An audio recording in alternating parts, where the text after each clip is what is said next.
Hello my wonderful people, welcome back again to our channel Commenters Analyzer TV. Today we don't carry another one come again, my amazing people. Who we want to talk about today? We are talking about Ebony Obasuyi, aka the Zuzu babe. He don't set again, my people. He don't set to everywhere they hot. I don't know what they make her the power right now. So my people, I will play small of her video for Namona listing. As she take the paro for her mind. Now the way she take the talk, now know say this girl she dey paro. Who she come still dey talk to? Now still our Sean Francis or na Izzy? I don't know. You know say this life. If you are not good, you are not good. If you are good, you are good. So because I am good, they accept me for it's like this. And this is just the beginning for me. I never even start. Now back to back. Now God they run out. So we don't take the bold step. We know the block road. We are not as devilish as they are. Those evil people will go day up. They don't want any other person reach them. We don't do it. We do our thing. So now God now they run out. And I'm so happy. In fact, I'm so fulfilling my dream. Yeah. I'll come on live on a good day to talk about this whole thing because I never get time to talk about them all this while because I've been busy. I've been pursuing my dream. I've been meeting people, trying to break into the Nollywood industry fully. You know, the eastern part of the family have accepted me now. So now God, now they run now. No evil shall befall me. I go work finish before I even start work. Alas, don't come. When see I say God do me no do. God has been faithful. So I'm not gonna let negative people drag me back. Because all those people when they talk about me, they don't reach the level I say it's grand. They don't reach. They don't reach. They don't reach at all. We are not of the same level and we can never be. At all. It's not possible. At so all. when somebody or people, when you big pass, they try to bring you down, you go move forward. Now when people when you big pass you, they talk about you, they pay you for body. Yeah. When you big pass, they talk about you. Oh, to take carpet and drop a Now so. Oh, to take carpet. Yes, you live on that carpet. Me dey interpret am on dey here. Easy. Easy.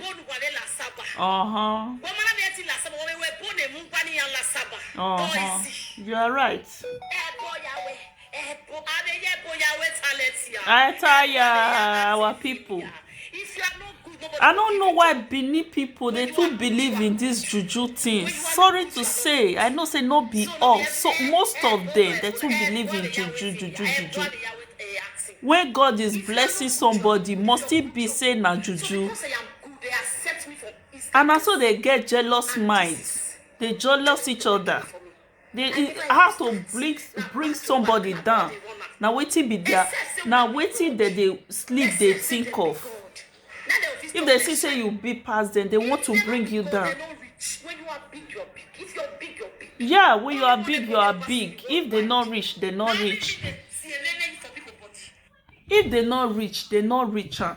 If they not rich, I don't know why some people, I don't know what thing happen, but me, for my own opinion, I just see they talk.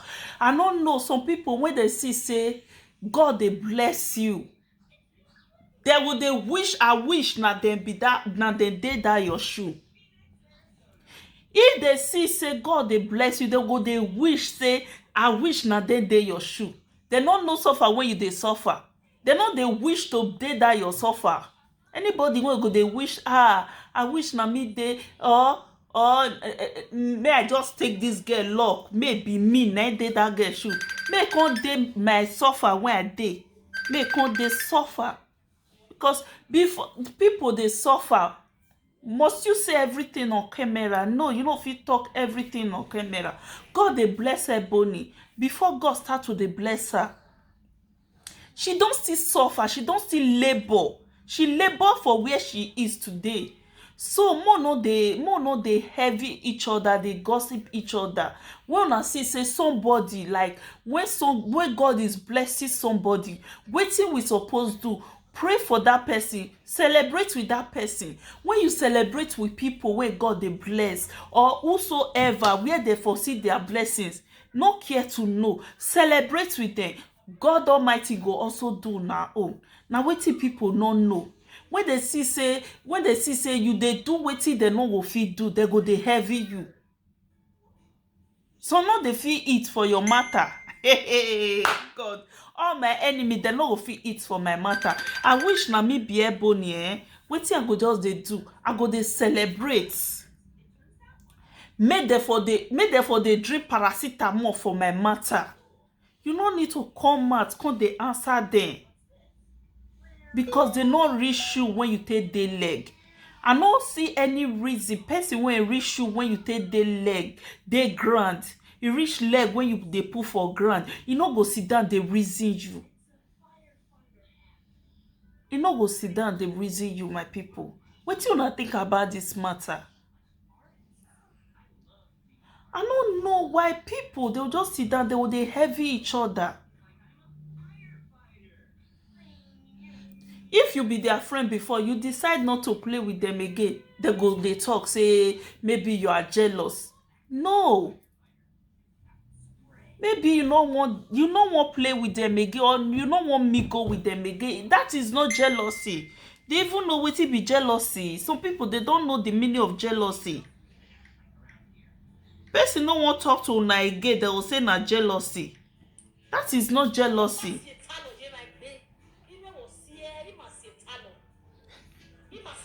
Ebony dey put, he say na she dey put noise, as in she dey put, let them make noise.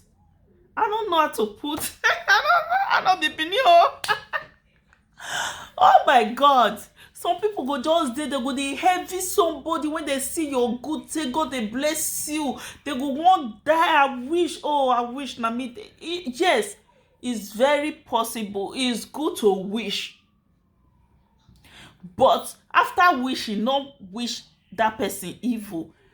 Pray for God Almighty to also bless you. Celebrate with person when they celebrate, so that God Almighty go also celebrate you, go also make people celebrate you. Now so life be. No wish, after wishing you can't dey wish that person evil. Okay, my people. So now no na wetin this our channel dey all about. Is all about commenters. This channel, we dey go through comments. We go tell na wetin, before we go through comments, we go tell na wetin the video dey all about, and wetin the video when we wan go through comment right now dey all about. It's all about Ebony. She's angry. We no know wetin make her dey angry. So right now we go through comments, more see wetin people talk about this her video. She say people dey heavy her friends dey heavy her. So we go see wetin people, our commenters, our tatafo commenters, wetin dey drop. I too love my commenters. You see where they fight themselves now, so go they fight themselves, so go even they curse Ebony, so go join Ebony. Commenters, comment section now very, sometimes if I go watch people video, I just watch more, come up for there. Wetin I dey go through now, comment, I'll go through comment. I dey enjoy comment section. Una never notice una try comment section na lovely place today, as in lovely place today. The little one where sabi read, I go read down, I go dey see. Wow, see these people. Me, I know they write, I know they drop comments. Wetin I dey go for people video na just to go see. The little one where I go fit read, I go read and come up for there. I know they drop comments because I no want their insult. So right now, my amazing people, let's go to comment section for now. So now wetin our video dey all about be that comment section. We go through comment section. So let's go there and see wetin people talk about this paro, this zuzu. As our babe take the zuzu, mo see wetin our people talk about. Our first comment wey we dey take today say He say you wan go spoil the Nollywood finish with this your yeye. Ah, thank God say you still get small nyash. You still get small nyash. You go soon start to dey hustle like the other, and you go dey use Nollywood dey cover up. Tell just just talk you say okporo my people. Yeah, he say just tell you say na runs dey your eyes. You go soon make am become you go soon make am because you dey enter the headquarter of runs rubbish.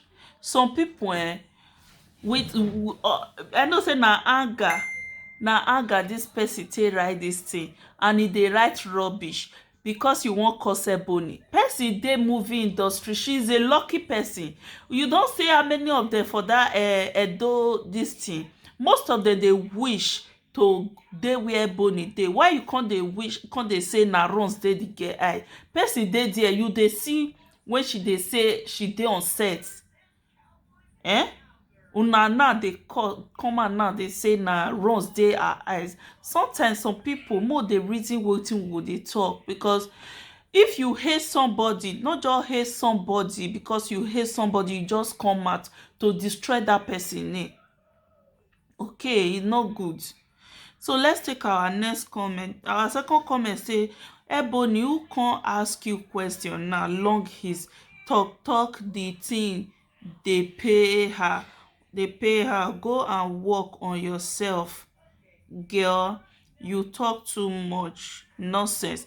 Yeah, wetin you talk now, you are not far from it. Ebony dey talk before somebody go dey talk. My people, you know say na if people don talk, some people dey wey no dey fit keep quiet. If people don too talk about her, like dem no dey talk about you for good, dem dey talk about you for evil. Wetin you do, wetin you no do, dem go talk am. So the next thing for that person to come out na for you to come out, come still defend yourself, or come still give them gbos wetin dem deserve.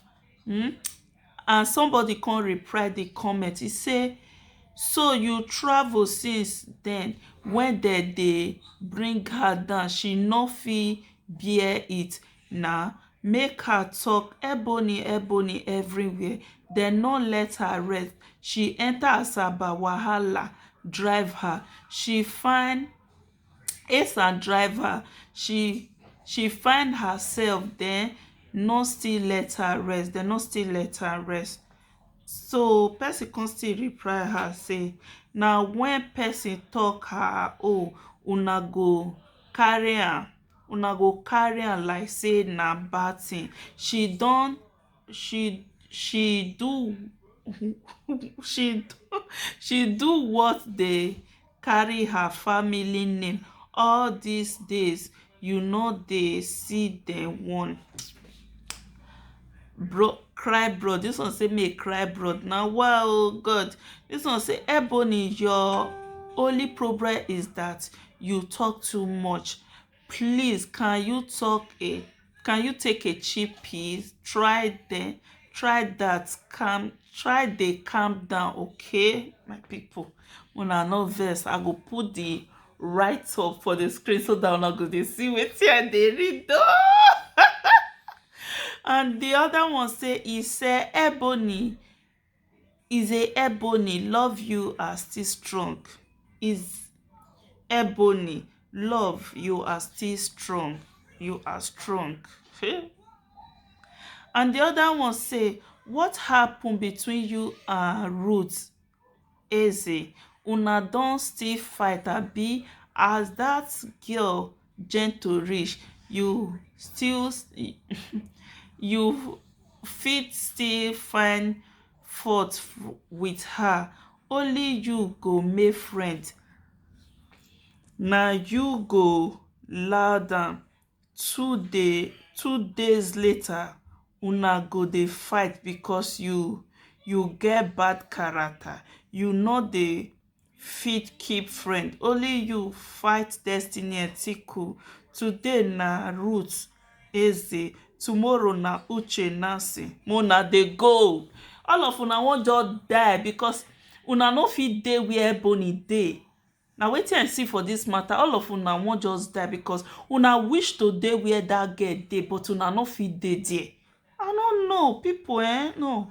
Dis one say sit Ebony, sit down, you talk too much. A real celebrity does not make noise on social media. Respect to our queen Sandra.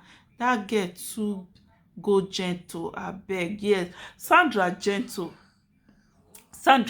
but people like Sandra, let's be sincere, people like Sandra, they be green snake under the green grass. I no know how. She dey very gentle, she no dey find anybody, but people like Sandra no enter their trouble, you go run. You when they praise her, so you go run for her.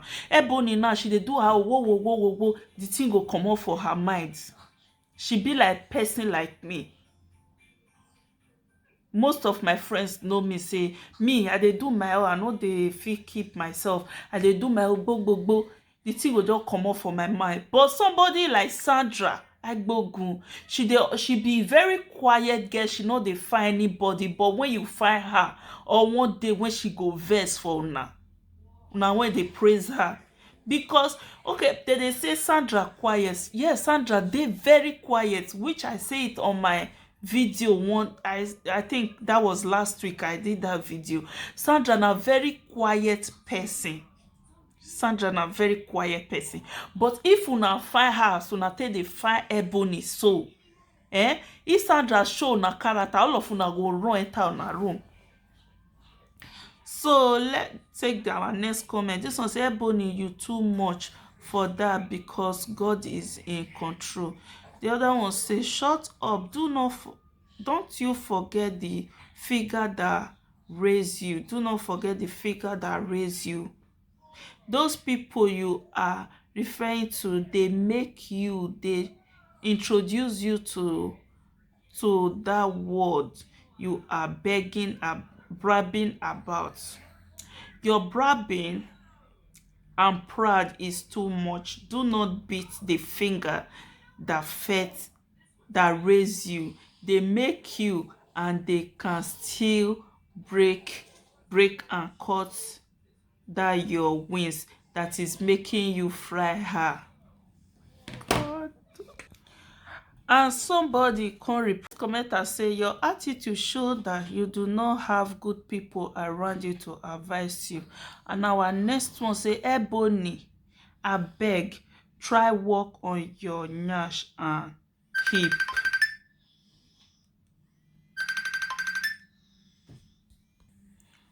They say, Ebony, try work on your nyash and hip.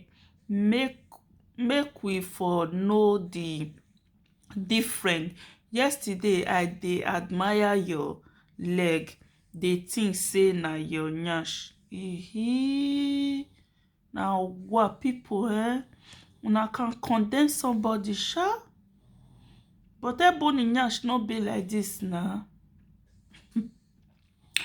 And somebody can reply this commenter say, Ebony nyash better pass this one shape and classic glory. And our next commenter says she should be careful. You should be careful. She know how some die through poison because of their talent in that same Nollywood. God will not allow her to die through poison, my people. Our next commenter say, my problem with you is that you are too proud. Ebony, sometimes Mona they go through na comment where people for complain say this thing they happen for your body, and you try to like withdraw her from there, because most of your comments, if I dare your comment section, People dey always dey write say you dey proud. My dear sister, still try make you withdraw hand anywhere when you know say e no good. At this area, people dey always complain about me. You withdraw hand. You withdraw hand. Wetin I see about Ebony, I no see proudness. Na who she be, she no fit change am. Na who she be, she no fit change am. So let's take our next comment. Our next comment say, an empty vessels make the largest noise. And the other one say, I totally disagree. When you are big, you are not big. Full stop. He say anytime anything can happen and you can come back to square one, cause life is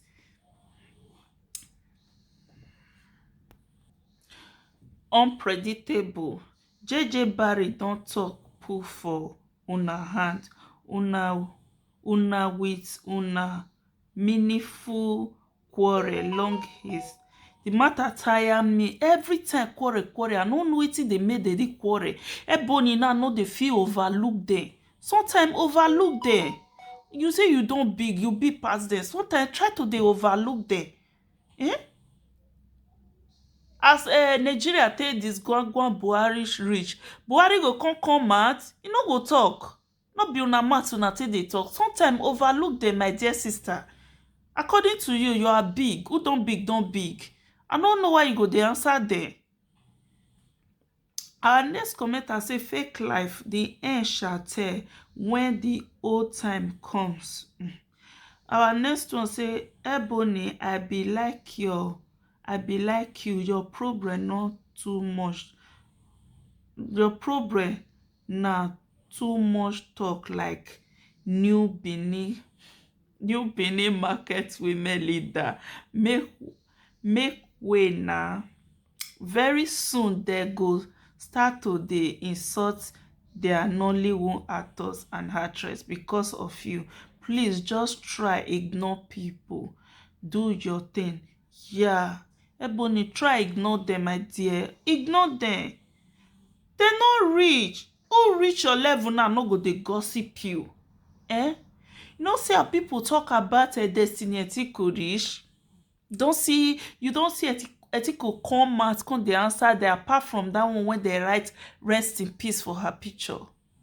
My dear, try ignore them. Some people, that as you dey ignore them, they kill them more. But if you come out come dey answer them, they go dey happy. This one say, no, I disagree with you for that. Ebony is human like us. Excuse me. She dey use blood. You think say she dey happy the way Coco, Ola and Izzy take bring her down? My dear, nobody fit bring Ebony down. This word when you use, you not suppose. They no fit bring her down. They only dey talk with their mouth, with their smelly mouth. So they no fit bring her down. Just put yourself for Ebony position. You go feel pain say people when you no know go dey destroy you and your family for social media. Ebony is in pain. We all see how Izzy tried to destroy her for nothing. No. Our next comment, because we have a lot of comments here. So our last comment for today, I want to say, Ebony, na you dey cause, na you dey craze o. Na you talk enter her body. So I can see that you are really paid, but you don't act like say you send people, whereas you dey hear am hot for body, jeje dey smell. Ebony, you go ignore people because these people, I see say they be bag of problem, bag of trouble na they be. So you try to dey ignore them because see all comment now, nobody apart from one person when they fight for you for inside this comment, none of them, they are all against you. So my dear sister, you go try to dey ignore them. They not reach. Your problem is like, is you talk too much. Leave talk make you come take lawyer for your brother. My wonderful people, thank you everyone for watching. God bless you, my amazing people. Please, if you know say you never subscribe to this channel, Commenters Analyzer TV, please, my amazing people, subscribe by touching that rest that says subscribe, and also on your notification bell in case whenever I drop any video, now will receive my video. Please, subscription are free. Try help your girl, help somebody's mom, somebody's wife, somebody's sugar mommy, somebody's side chick. Try help her to support this channel, please. My people, your one subscriber go count, and it go help me, go carry me a long way. Please, it go take me a long way. Please support me by subscribing. God bless you, my amazing people. I love you all. I see you now support. You guys are really trying. Please, not leave una girl for junction. Mona continue to dey help me till we get to where we are going to. We dey go far. Oh, this channel go far with una help. God bless you. See you on my next video. Bye.